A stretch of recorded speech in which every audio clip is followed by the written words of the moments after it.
बच्चों, तो आज मैं आप लोगों को क्लास 10 मैथ का एक बहुत ही महत्वपूर्ण प्रश्न कराने जा रहा हूँ।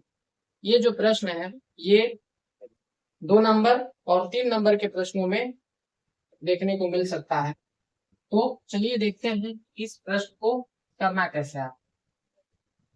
जो भी आप लोगों को प्रश्न में संख्या दी जाती है, जिसको आपको क्या सिद्ध करना होता है, अपरिमेय संख्या, उस संख्या को आप क्या मानेंगे?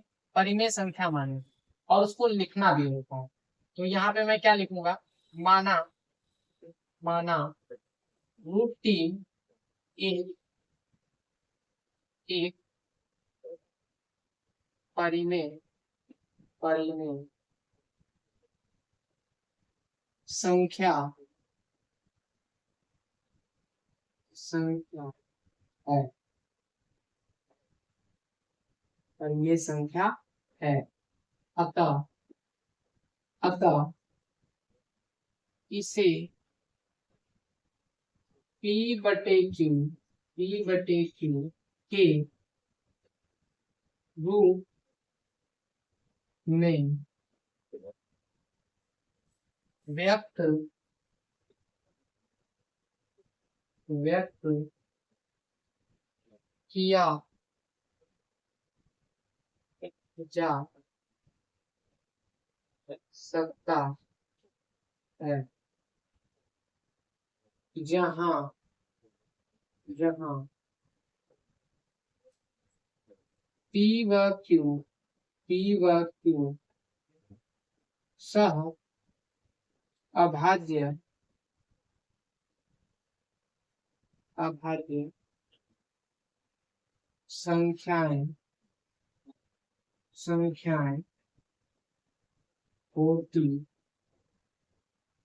होती होती हैं हैं एवं एवं Q नॉट इक्वल टू 0 होता है।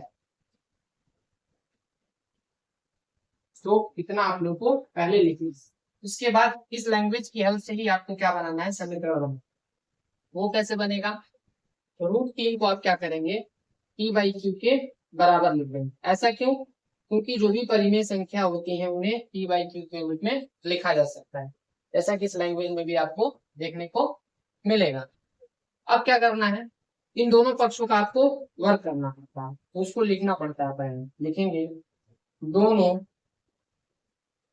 पक्षों पक्षों का वर्ग करने पर वर्ग करने पर ऐसा करने का कारण क्या होता है कि ये आप लोग का स्क्वायर रूट यहाँ से हट जाए। तो जब इसका हम वर्ग करेंगे तो क्या मिलेगा? इसको मैं ऊपर ही लिख देता हूँ, लेकिन आपको कहाँ लिखना है? इसके नीचे लिखना है। आपको कहाँ लिखना है? इसके नीचे। यहाँ पे क्या बनेगा आप लोग का? जब इसका वर्ग करेंगे तो आपका 3 हो जाएगा, बराबर आएगा P² अब यहाँ से आपको P² की वैल्यू निकालेंगे। P² की वैल्यू क्या आएगी? 3Q²। उसके बाद अब यहाँ पे एक पॉइंट लिखना है। क्या लिखेंगे? P² 3 से विभाजित है। कैसे पता चला कि 3 से विभाजित है? तो इसको देखिए आप, इस संख्या को, इस संख्या में आप देखेंगे कि ये जो संख्या है ये 3 का क्या है? मल्टीपल है। जब भी आप लोग का कोई भी संख्या जो है किसी संख्या का मल्टीपल होती है तो उस संख्या से वो संख्या क्या होती है? डिविजिबल होती है। तो यहाँ पे क्या लिखेंगे? P² 3 से विभाजित है। यहाँ पे लिखना है P² 3 से विभाजित विभाजित है विभाजित है। अतः अतः P भी 3 से विभाजित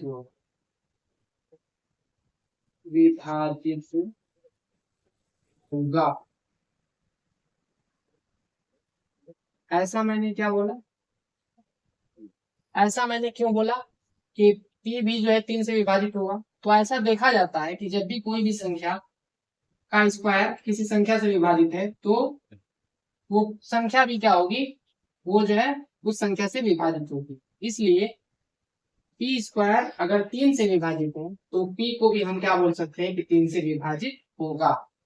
इसका मतलब है कि मैं पी को क्या लिख सकता हूँ, 3 के मल्टीपल के रूप में लिख सकता हूँ। तो यहाँ पे आप क्या लिखेंगे, माना पी बराबर 3 है। यहाँ पे मैंने कोई भी एक नोटेशन ले लिया और उसको 3 से मल्टीप्लाई कर दिया। ऐसा करने का मकसद क्या था कि मैं ये दिखाना चाह रहा हूँ कि जो है पी जो है 3 का मल्टीपल है, जब 3 का मल्टीपल होगा तो ये 3 से विभाजित जरूर होगा। अब क्या करेंगे, इसको आप जो है इसमें रख लेंगे, इसको आप समीकरण नंबर 1 मान लीजिए। वैसे तो समीकरण नंबर 1 ये होना चाहिए लेकिन आप उसको मान लीजिए। अब क्या करिए, इस वैल्यू को लाके उसमें रख देंगे। क्या लिखेंगे, माना पी बराबर 3 है, अतः समीकरण 1 में, इसको समीकरण 2 मान लेंगे, 1 में समीकरण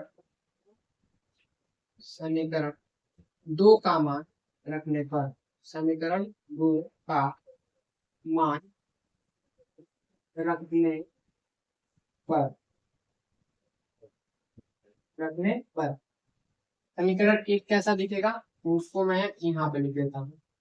समीकरण 2 हो जाएगा पी स्क्वायर की जगह मैं क्या लिखूंगा, 3m स्क्वायर लिखूंगा। 3m का होल स्क्वायर बराबर 3q स्क्वायर। अब यहाँ पे क्यू स्क्वायर की वैल्यू निकालेंगे। जब क्यू स्क्वायर की वैल्यू निकालेंगे तो क्या आएगा आपका, यहाँ पे आएगा 3m का होल स्क्वायर डिवाइडेड बाई 3। आगे सॉल्व करेंगे, यहाँ पे क्यू स्क्वायर बराबर 9m स्क्वायर डिवाइडेड बाई 3 में कितने बार में जाएगा, 3 बार में जाएगा। तो फाइनल आपको क्या मिलेगा, क्यू स्क्वायर बराबर 3m स्क्वायर। अब यहाँ पे क्या दिख रहा है कि जो क्यू स्क्वायर है वो 3 का मल्टीपल है, तो यहाँ पे फिर से लिखेंगे क्यू स्क्वायर 3 से विभाजित है, 3 से विभाजित है। अतः क्यू भी 3 से विभाजित होगा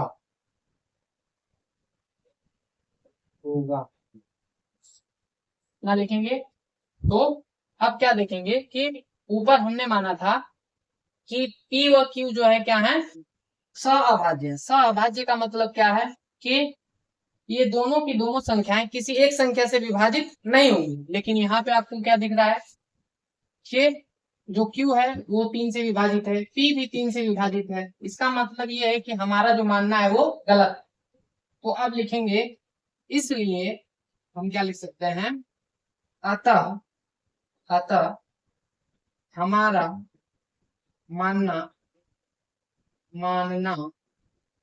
गलत था। इसलिए √3 एक अपरिमेय संख्या है और परिमेय संख्या है। तो मुझे उम्मीद है कि ये प्रश्न आपको अच्छे से समझ में आया होगा। इस टाइप के प्रश्न में आपका क्या होगा, सिर्फ नंबर चेंज होगा लेकिन प्रोसीजर सेम रहेगा। तो आप क्या करिएगा, एक क्वेश्चन मैं आपको यहाँ पे दे देता हूँ, आप जो है इसको प्रैक्टिस करके देखिएगा कि आप इस क्वेश्चन को कर पा रहे हैं कि नहीं। अगर आप इसे कर पाते हैं तो इस टाइप के प्रश्न आपसे लगेंगे, जरूर लगेंगे। Thank you guys.